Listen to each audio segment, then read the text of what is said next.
इसका बयान सामने आया है। सुमिता मिश्रा से इंडिया न्यूज की खास बातचीत हुई। कलेक्टर रेट की बढ़ोतरी पर बोली सुमिता मिश्रा, प्रदेश में कलेक्टर रेट बढ़ाया गया है।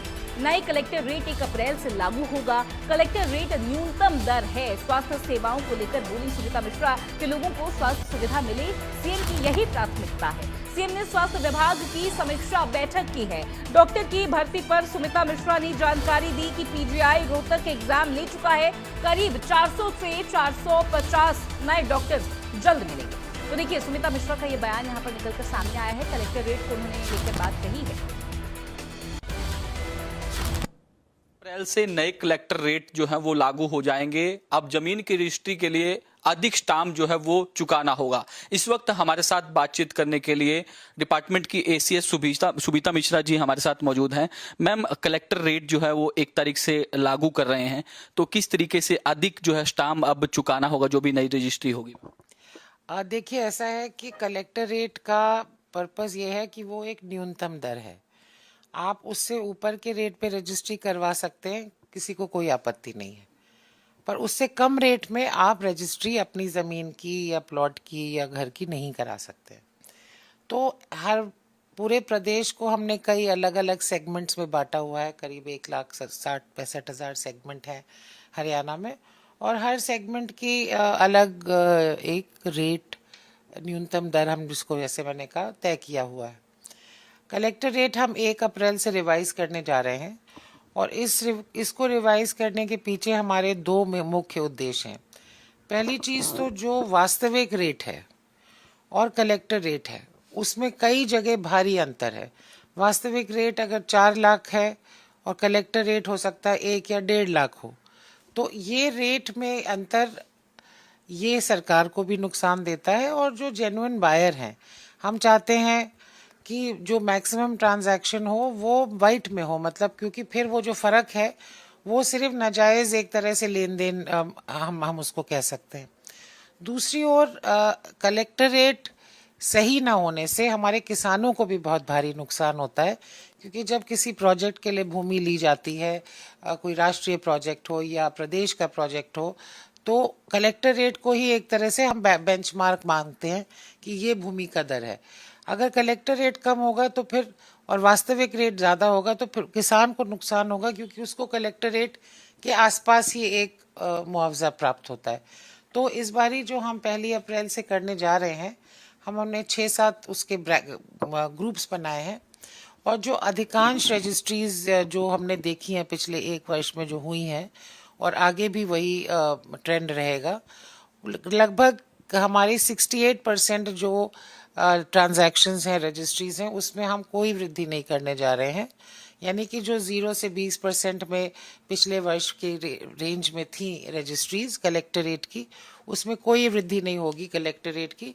और जहाँ जहाँ पिछले वर्ष में बहुत अधिक वृद्धि थी एक्चुअल रजिस्ट्रीज में, उन्हीं में हम कलेक्टर रेट इंक्रीज करने जा रहे हैं। कहीं पे वो 10%, कहीं 30%, और कहीं 50%, और अधिकांश जो एक बहुत छोटा सा हिस्सा है, लगभग सिर्फ वो हमारी बहुत छोटा सेगमेंट है, 7% ही केवल उसमें ऐसी रजिस्ट्रीज आती हैं जो जहाँ पे हम 75% तक इंक्रीज करेंगे। मैम, गुरुग्राम, फरीदाबाद, पंचकुला, सोनीपत में सबसे अधिक वृद्धि जो है वो तय की गई है, क्योंकि बड़े इलाके हैं, एनसीआर से सटा हुआ है गुरुग्राम, फरीदाबाद, पंचकुला में भी सर्वाधिक वृद्धि जो है वो तय की गई है। मैम बिल्कुल, क्योंकि यहाँ पे वास्तविक रेट और जो कलेक्टर रेट है उसमें सबसे ज़्यादा अंतर भी था, तो ये तो लाजमी था कि इन्हीं कुछ, और इन ज़िलों में भी कोई ऐसा नहीं है कि पूरे ज़िले में बढ़ा दिया है। कुछ पॉकेट्स हैं, कुछ एरियाज़ हैं जहाँ जो हाई डिमांड एरिया है, या जहाँ पे पिछले साल ऐसे ट्रांजैक्शंस हुए हैं जो हाई वैल्यू के हुए हैं, वो उन लोकेलिटीज़ में, उन कॉलोनीज़ में ही वो उतना इंक्रीज हो रहा है। कृषि योग्य जो भूमि है उस पर भी इसका इम्पैक्ट पड़ेगा, उसको भी इसके अंदर लिया गया है किस तरीके से मैम इसको? हाँ, देखिए, कलेक्टर रेट पूरे सभी प्रकार की भूमि के लिए निर्धारित किया जाता है, और कृषि भूमि पे कम असर होगा। जैसे मैंने कहा कि अधिकांश रजिस्ट्री, ऑलमोस्ट 70% पे तो कोई वृद्धि है ही नहीं। पर हाँ, साथ में कुछ ऐसे हमारे ग्रामीण इलाके जो कहने को गांव में हैं, बट उनकी इतनी हाई पोटेंशियल है, कुछ गुड़गांव में ऐसे गांव हैं, करनाल में ऐसे गांव हैं, या जहां कहीं भी एक्सप्रेसवे या हाईवे का इंटरसेक्शन है वो उन गांवों की ज़मीन है, वहां पर डेफिनेटली वृद्धि हुई है। मैम, लोगों से सुझाव भी मांगे, आपत्तियां भी मांगी। अगर किसी को ऐतराज है तो वो आपत्तियां भी जो है वो डिप्टी कमिश्नर को दे सकते हैं, उसके बाद इस पर कंसीडर भी किया जाएगा। जी, हमने सभी उपायुक्तों को कहा था कि ये पब्लिक पिछले सप्ताह कि ये पब्लिक के लिए अपलोड कर दिया जाए। वो अपलोड हो गए हैं। किसी को कोई आपत्ति है तो वो उपायुक्त को देंगे और उपायुक्त ही उस पर अपना फैसला उनको भी उस समय सीमा दी गई है कि वो उस सीमा के अंदर फैसला करें और 1 तारीख से ये रेट्स हमारे लागू किए जाएंगे, जो भी रजिस्ट्रीज 1 अप्रैल से होंगी। मैम, हेल्थ को लेकर सवाल पूछ लेते हैं। आज हेल्थ डिपार्टमेंट की बैठक भी चीफ मिनिस्टर की अध्यक्षता में हुई है। किस तरीके से जो है आमजन को अच्छी सुविधाएं जो है वो प्रदेश के अस्पतालों में मिले, क्या कुछ जो है बैठक में रहा मैम? देखिए, मुख्यमंत्री जी की ये बहुत बड़ी प्राथमिकता है कि हरियाणा में जो स्वास्थ्य की सुविधाएं हैं वो उत्तम हो, लोगों को दवाइयाँ मिले, उपचार मिले और किसी प्रकार की इसमें कोई भी कमी ना रहे, देरी ना रहे।